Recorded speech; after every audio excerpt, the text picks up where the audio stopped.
Salut à toi, bienvenue dans cette vidéo, c'est Yohan Faya. Aujourd'hui j'avais envie de te parler un petit peu, te faire une vidéo un peu de motivation pour te donner un petit peu la pêche dans ta passion, dans ton domaine, si tu as envie de réussir dans ta musique, si tu as envie de réussir au long terme dans ta musique, vraiment être connu et avoir le succès que tu mérites.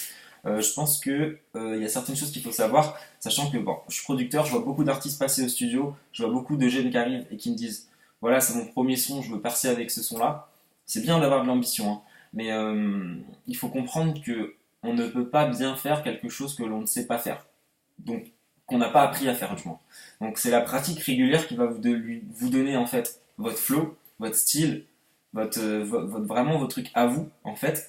Et donc, vous pouvez pas du premier son, en fait, vous pouvez, hein, coup de chance. Mais ce que je veux dire, c'est que dans un cursus normal, enfin la majorité des artistes, je prends l'exemple de Jul par exemple, il arrive, les gens se disent putain, mais il sort de nulle part, il est connu, il passe dans toutes les radios avec ma paranoïa quand il est arrivé il y a quelques années. En vérité, ça faisait déjà des dizaines d'années qu'il était en train de travailler, qu'il avait fait déjà plein d'albums. Donc voilà, il n'était pas encore il n'était pas encore connu à cette ampleur. Donc en fait, les artistes, ils ont un cursus très très long avant d'arriver parfois à la reconnaissance qu'ils méritent. Et c'est pour ça que beaucoup, ils s'arrêtent. Donc le truc, c'est que c'est vraiment il faut vraiment vous dire que c'est un truc long terme. C'est pas je me donne 2 semaines, ensuite j'abandonne. Si vous faites ça de toute façon dans n'importe quel domaine, c'est compliqué d'arriver à ces objectifs parce que voilà, il faut se donner plutôt essayer de vous faire un planning avec voilà, là je fais 8 sons sur un projet, il s'appellera comme ça, après voilà, et vous faites un planning sur l'année, vous devez avoir un projet terminé, etc. Vous programmez donc les sons, quand est-ce que vous allez les mettre en ligne, comment vous allez le faire, est-ce que les sons que vous voulez clipper, tout ça, vous faites une feuille avec un planning et vous notez chaque activité que vous devez faire en fait en rapport avec votre musique pour développer votre musique et du coup comme ça sera bien organisé et vous pourrez développer votre musique au long terme en faisant des actions efficaces les unes après les autres comme il faut le faire.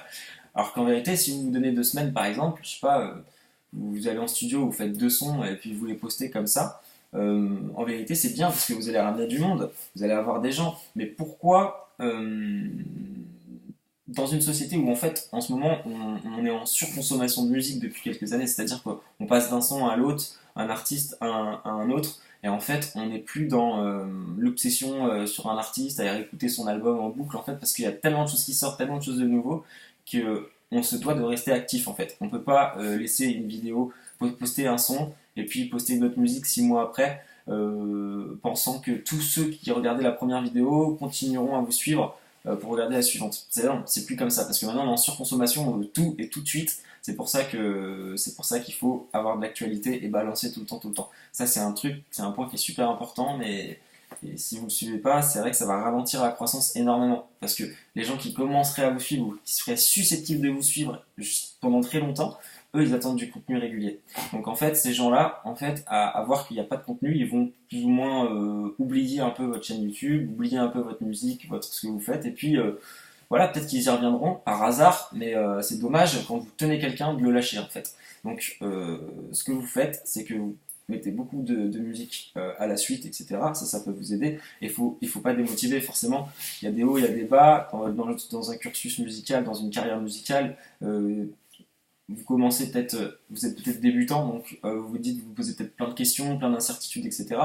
Ben, faites votre musique, continuez à la faire, et vos musiques, elles seront de mieux en mieux, parce que vous allez plus en plus comprendre ce que c'est que le flow, la mélodie, comment faire jouer l'autotune avec, comment aller chercher des univers, etc.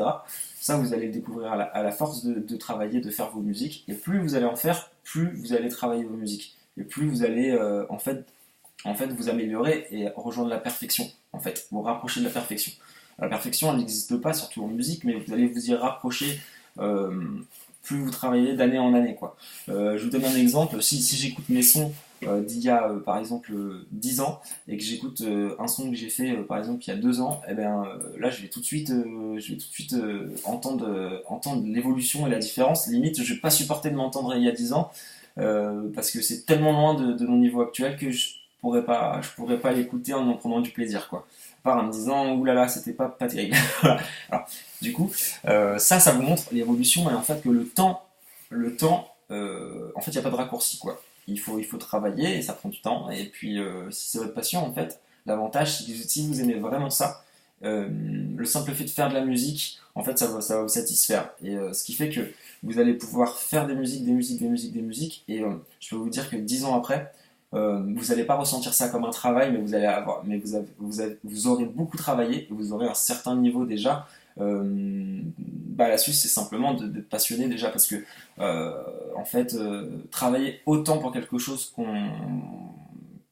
n'aime pas vraiment. Par exemple, je parle d'un pseudo-artiste qui veut par exemple arriver avec un son pour percer, se faire le buzz et il voit plutôt l'intérêt financier dedans et qu'il n'est pas vraiment passionné par la musique par exemple, mais ce gars-là il va vite se casser la gueule parce qu'en vérité il va faire un son en pensant vouloir faire de l'argent avec, il va le balancer et tout, il va voir que bon, il y a quelques gens qui le regardent mais ça n'a pas l'embellie qu'il attendait, il avait une barre ici et puis il arrive ici en fait. Donc lui il avait des attentes ici, il arrive ici et l'écart est trop gros, ça crée une frustration et puis ces mecs-là ils arrêtent en fait. Alors qu'en vérité il faudrait vous fixer un objectif concret que vous pouvez vraiment atteindre. Vous ne pensez pas percer des premiers sons, mais essayez de réunir une communauté autour de votre musique. Mettez-vous des objectifs proportionnels à votre niveau. Par exemple, si vous avez 100 abonnés, essayez de vous mettre un objectif à 1000 abonnés et mettez tout en œuvre pour arriver à 1000 abonnés. Par exemple, je sais pas, partager vos musiques sur des groupes de musique, hip-hop sauvage, ce genre de trucs, ce genre de groupe, il y en a plein. Partagez sur Instagram, sur les réseaux sociaux, parlez-en autour de vous.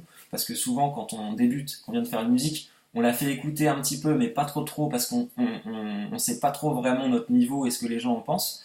Donc, n'hésitez pas à partager au maximum, assumez votre musique un maximum, partagez-la aux gens, et puis donnez-vous des objectifs atteignables, comme 1000 abonnés, comme temps de partage, de vues. Essayez de faire ça toujours dans cette optique.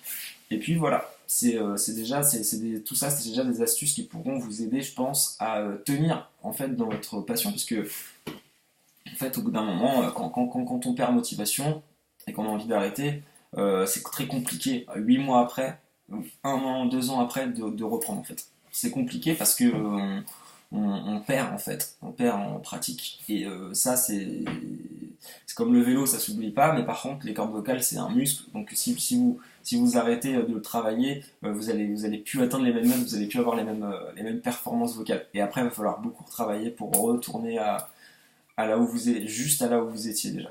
Donc voilà, c'est tout pour aujourd'hui. Petit conseil motivation, donc ne perdez pas espoir, continuez à faire des sons.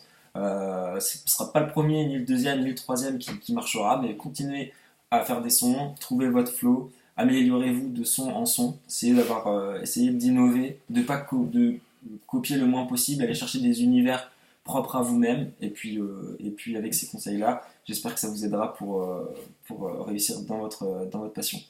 Voilà, c'est tout ce que je pouvais vous dire. Petite vidéo motivante aujourd'hui, vu qu'on est dans mon nouvel appartement et que je n'ai pas le studio sous la main. Bon voilà, c'était une petite vidéo motivation. Bientôt il y aura beaucoup de tutos sur comment mixer, comment enregistrer, etc. De chez vous comme d'habitude. La formation EVP est toujours disponible sur mon site internet en bas, Johan Faya, formation evp.learningbox.com. Donc je vous souhaite une très bonne année 2020. Je vous souhaite le meilleur dans vos musiques, dans vos mix, que ça se passe bien, que vous réussissiez un maximum, que vous soyez content de vous. Et je vous dis à la prochaine vidéo. Ciao, bye bye.